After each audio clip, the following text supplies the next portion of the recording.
नमस्कार। चलिए आज दौड़ लगाते हैं कामचोर कहानी से आगे के प्रश्नों की दौड़ में। पहला जो प्रश्न है हमारा, घर के सामान्य काम हो या अपने निजी काम, प्रत्येक व्यक्ति को अपनी क्षमता के अनुरूप करना आवश्यक क्यों है।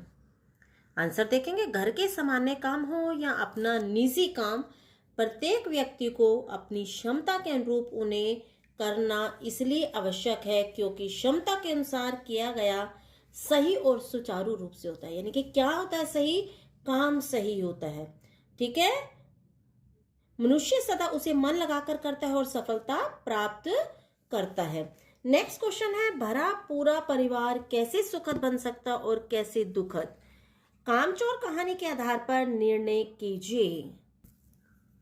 आंसर है, भरा पूरा परिवार निम्न तरीकों से सुखद बन सकता है यदि प्रत्येक व्यक्ति दूसरों के सम्मान का ध्यान रखे, कार्य में एक दूसरे का सहयोग करके, कठिन समय में एक दूसरे की सहायता करके। तो निम्न प्रकार मैंने जो तरीके बताया उनसे सुखद बन सकता है। और दुखद किन तरीकों से बन सकता है एक परिवार, ईर्ष्या भाव के कारण। यानी एक परिवार का व्यक्ति दूसरे से जलन रखे कि इसने काम नहीं किया, मैंने कर लिया, ये कैसे कमा रहा है और मैं कम कैसे कमा रहा हूं, तो ईर्ष्या भाव के कारण वो दुखद हो जाएगा परिवार। दूसरों की सहायता न करने पर और एक दूसरे की यदि सहायता न करे तब भी वो परिवार दुखद बन जाता है। दूसरों का मजाक उड़ाने के कारण भी एक परिवार दुखद बन सकता है।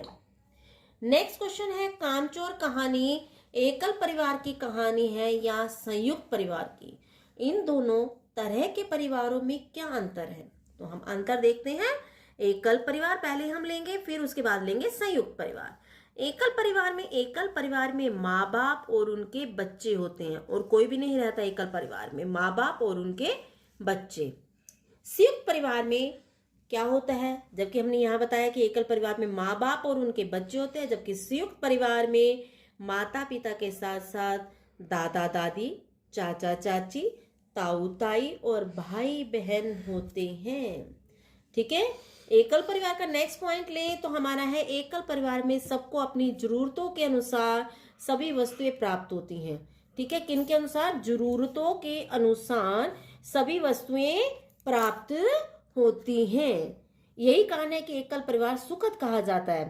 ठीक है, और यहाँ पर देखिए, इस परिवार में सबको अपनी जरूरतों के अनुसार सभी वस्तुएं प्राप्त नहीं होती, इसी कारण यह परिवार दुखद परिस्थितियों से गुजरता है। आपको पता है कि एक बच्चा कुछ भी मांगता है तो दूसरे 4 बच्चे होंगे तो चारों भी उसी चीज की डिमांड करेंगे, तो क्या हो सकेगा, पूरे परिवार को एक चीज एक जैसी दिलवाना बड़ा मुश्किल हो जाता है। तो कई बार उनको क्या करना पड़ता है, सेक्रीफाइस करना पड़ता है, अपने बच्चे से को वो वस्तु नहीं दिलवानी पड़ती, तो दुखद परिस्थितियों से गुजरना पड़ता है। ठीक है, क्योंकि बच्चे रोते हैं, जिद करते हैं, तो उनको कई बार समझा कर, कई बार बहला कर, कई बार डांट लगा कर तो क्या कर जाता है, समझाया जाता है। तो दुखद परिस्थितियां तो आती ही है। इसमें सभी सदस्य आत्मनिर्भर होते हैं, यानी कि सारे बच्चे सेल्फ डिपेंडेंट होंगे। परिवार में जो भी होगा, या बच्चे होंगे तो माँ बाप होंगे, वो सेल्फ डिपेंडेंट होंगे। ठीक है, ये संयुक्त परिवार में क्या होते हैं, ये सदस्य आत्मनिर्भर नहीं होते, क्योंकि अगर माँ बाप कहीं सर्विस करते हैं तो चाचा चाची उनका ध्यान रख सकते हैं बच्चों का। ठीक है ना, तो ये आत्मनिर्भर नहीं होते। अगर भूख लगे तो ये किसको कहेंगे, अपने चाचा को कहेंगे या चाची को कह देंगे खाना बना दीजिए, या दादी को कह देंगे खाना बना दीजिए, तो मिल जाएगा। लेकिन यहाँ बच्चे क्या करेंगे कि घर में कोई नहीं होगा तो खुद मैगी बनाएंगे या चपाती जो भी है वो खुद बनाएंगे, तो आत्मनिर्भर होंगे। यहाँ पर आत्मनिर्भर नहीं होंगे। एकल परिवार में बच्चों का पालन पोषण अच्छी तरह से नहीं होता, यानी कि सभी आवश्यकताएं पूरी की जाती है, चाहे वो सही है चाहे गलत है। लेकिन संयुक्त परिवार में बच्चों की देखभाल सही ढंग से होती है।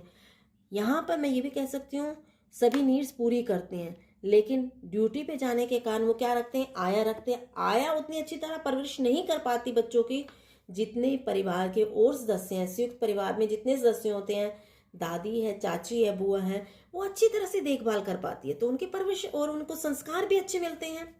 तो हम कह सकते हैं कि इन बातों के आधार पर अगर हम देखें तो हमें पता चलता है कि कामचोर कहानी संयुक्त परिवार की कहानी है।